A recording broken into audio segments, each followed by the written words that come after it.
Huskies advance on to the NCAA Tournament for the fourth straight year. They'll be taking on Ferris State in the West Regionals. The Huskies are the second seed on Saturday down at the X. Welcome to the St. Cloud State Huskies Hockey Weekend Preview. I'm your host, Taylor Budge. Alongside me is Mick Hatten from the St. Cloud Times.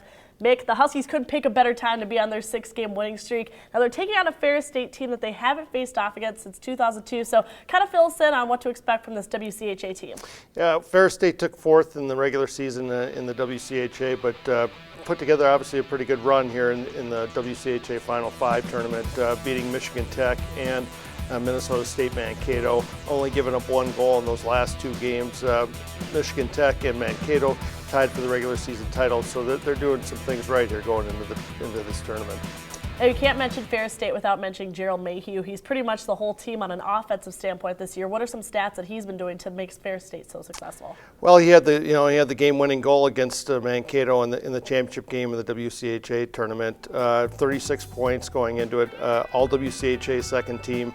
He's a very good player. He's got a lot of offensive skill. The game-winning goal came on a penalty shot against Mankato. So if they can avoid that unusual circumstance, I think that'd be something they want to do. Huge offensive battle, too, for the Huskies, taking a look at Mikey Easton, how strong he was last weekend. You also have to take note that Ethan Prout and Jimmy Murray are close to the Century Club as well. Yeah, 3 guys already there at the century mark. I mean, that's just how deep this team is. Those 5 seniors have been big contributors throughout the season.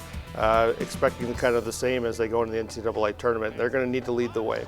Now, going back to Ferris State, they're a team that averages around 12 minutes in the penalty box per game. They make up for it on their penalty kill, but how important is it going to be for St. Cloud to keep to their system and dominate with the extra man? Well, they can't get frustrated. That's one of the big things when you got a team that's really good on the penalty kill. Mankato had a 5-minute power play against Ferris State in the championship game. Was not able to get even one shot on goal. So St. Cloud can't get worried about that. They can't get frustrated. We've seen when St. Cloud State struggles a little bit on the power play, they get a little frustrated. They may be trying to force some things. They got to stay patient against Ferris State.